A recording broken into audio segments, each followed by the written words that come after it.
Hey, what's up, everybody? Welcome into Tom Curran's Patriots Talk podcast. We roll along here at Super Bowl 58 in Las Vegas, continuing to spend less time on the game, more time on the Patriots, because we're trying to divine exactly what this team's all about. And sometimes we're kicking through the rubble of what was left behind. We have Mike Lombardi with us today, former Patriots executive, close friend of Bill Belichick's, worked with him in Cleveland. You all know that. You heard him talking to Felger and Mazz the other day, more Felger than Mazz. And it was a really fun interview. Both guys kind of polar opposites in their take on things.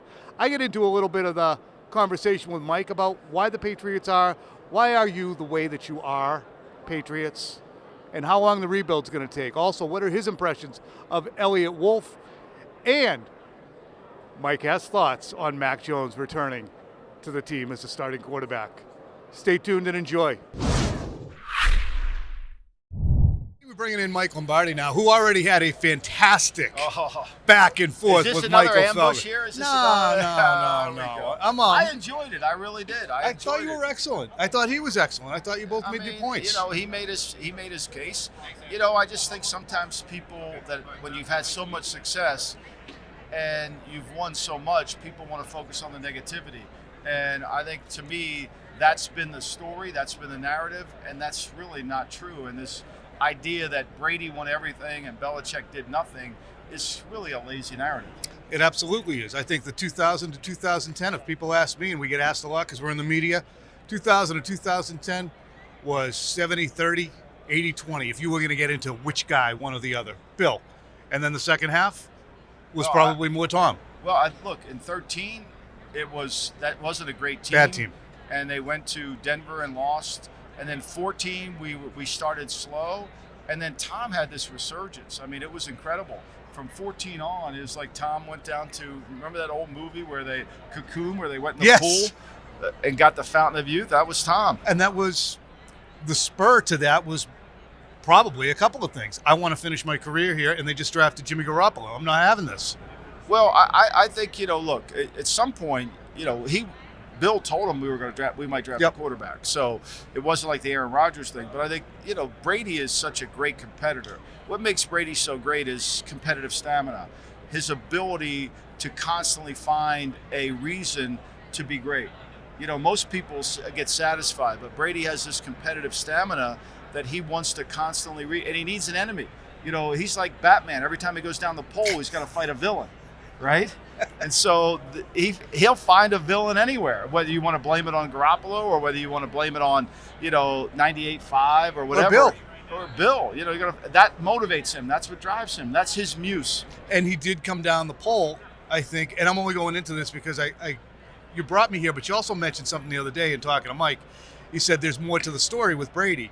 So when he was coming down the pole in 17, 18, and 19, Bill was what he perceived to be the villain. And that's what precipitated the divorce. And I think there's little things that have to be in the full context. He wanted to finish his career here. He just wanted that contract that'd bring him all the way through. Right. And in 2018, I think one of the straws that broke the camel's back was the 5 different $1 million escalators on a team that in 2018 didn't have a lot of talented players. He's like, I'm never going to hit these. Well, yeah, I mean, look, I wasn't there in 18, so I don't know the details of that. I think to me, the other part of this too is, what Brady created with Bill, the selflessness, the willingness to put the team first, the willingness to take a step back, that really didn't promote his brand as well as it could not have happened in that environment because that environment wasn't built for that. And I think Tom knew that. And so when he goes to Tampa, it's not that culture anymore. He can go outside of that. Look, I think we all have revisionist history, and I wish Tom would have finished his career there and not throwing an interception to Logan Ryan in his last play. No doubt.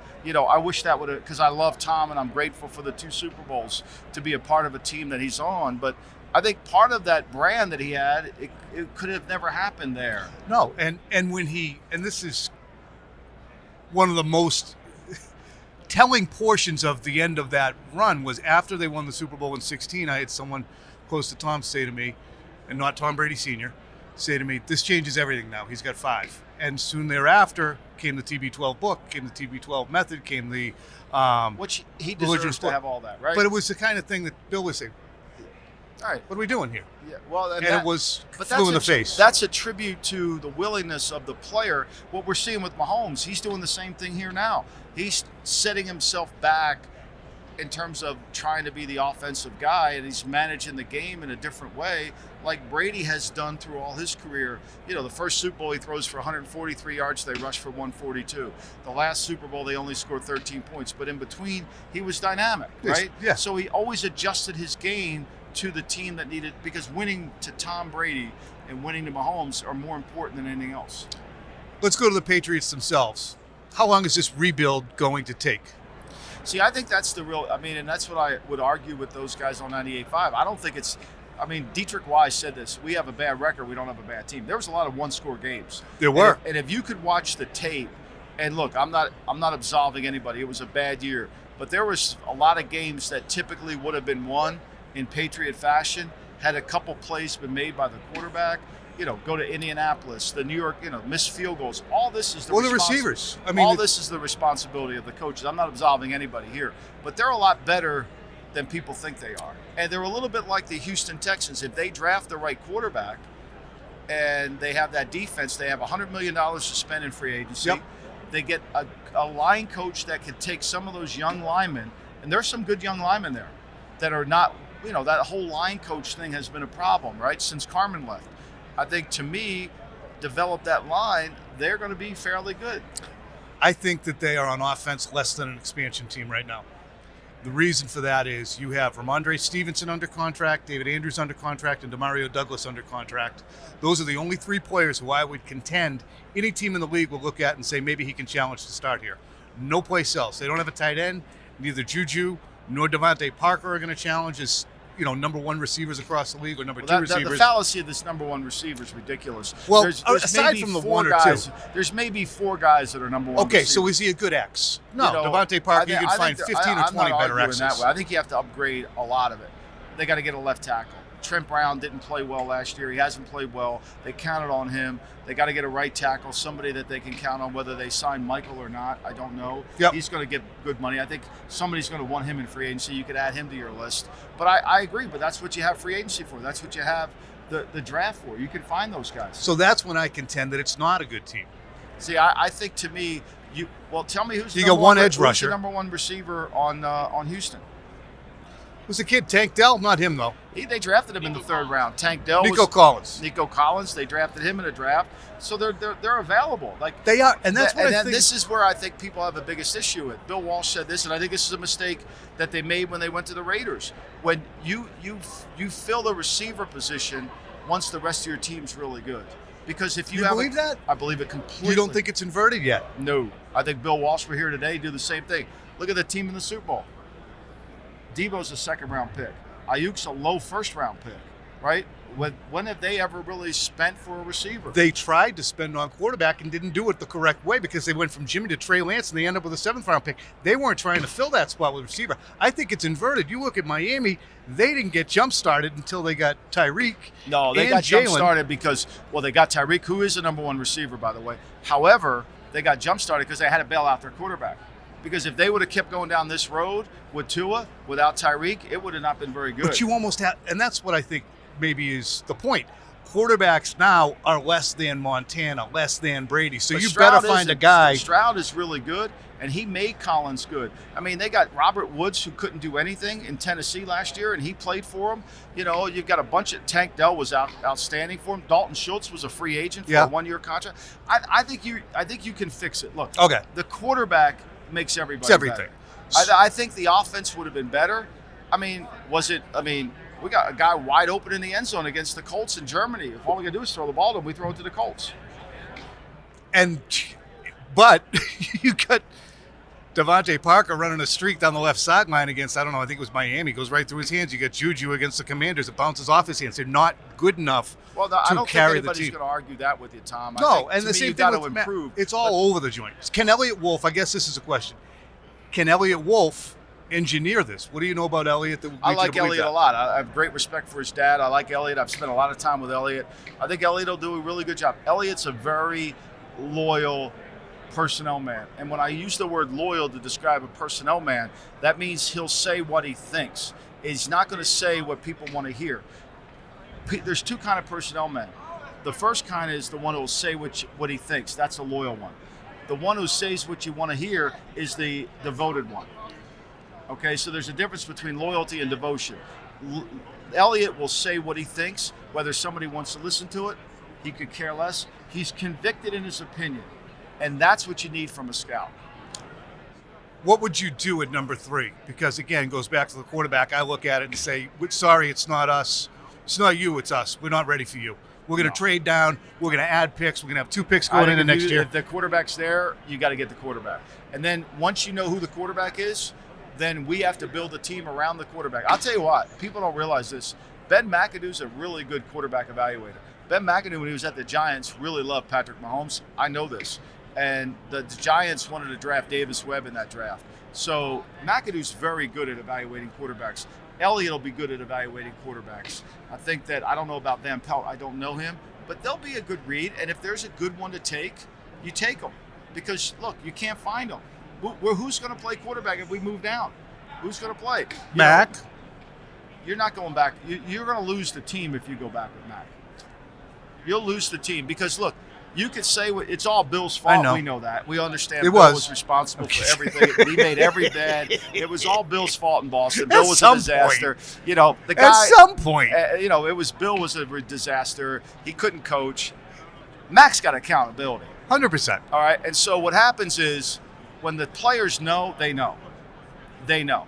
And I'm just telling you they know. If the homeowner's sitting there, though, and he sees that the plumber is doing the electrical, which is basically what Mac did in 2022, and says, he's not a plumber. Wait a second. He's not. 2022, you can say that, Tommy, but they were actually better on offense in 2022 with a plumber running the offense than they were when they hired O'Brien to run the offense in 23, who Mac wanted to bring back. So let's put things out there that are correct. They were not as good in 23 as they were in 22 on offense. Right, because they didn't bring in any tackles. It was the line, babe. I was not a fan of making the Patricia move. I'll say that.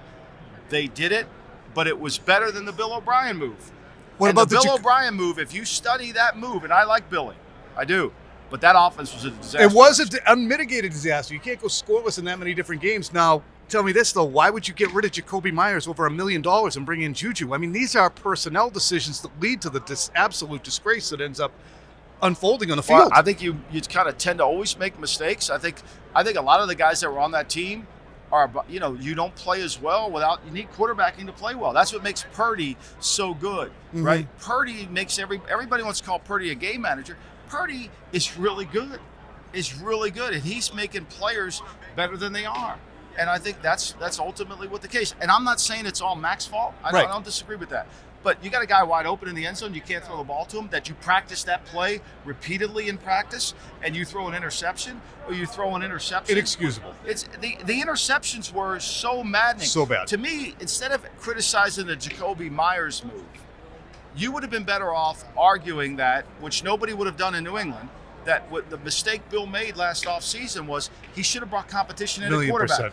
That was the biggest mistake. Zappe's not good enough. Zappe got cut and went unclaimed by the National Football League, who's desperate for quarterbacks, okay?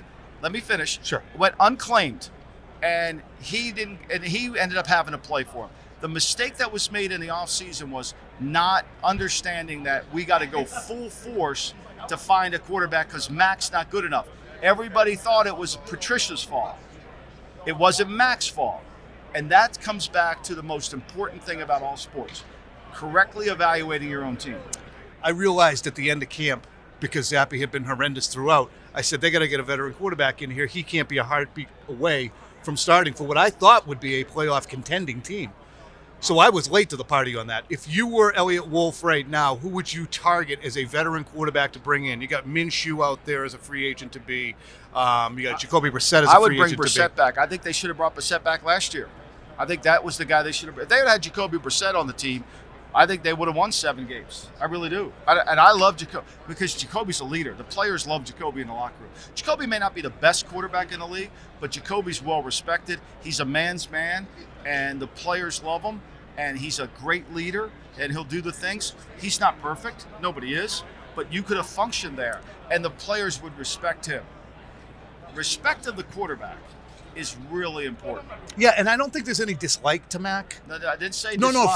from you. But No, I think in didn't the say team, that. I think they like him, but he's a different. He don't connect to the team. Yeah. He don't connect to the team. My last question: do you think there was any kind of a palace coup that went on here with Bill? Like, I feel that they had to make a change. They went 4-13. They had to rebuild in 21. It didn't take. Boom. I think at some point, every owner wants to have the organization the way he wants to have it. And he's got it now. There it is. All right. Hey, thank you for your Thank time, you, Tommy. as always. Now, aren't you happy you stayed tuned and enjoyed? I am too. We got so much more coming to you from Super Bowl 58. More interviews, more fun, more shenanigans. I actually don't think we've had any shenanigans. I'm going to be honest. Not out here being wild. We ain't wild. All right, see you guys.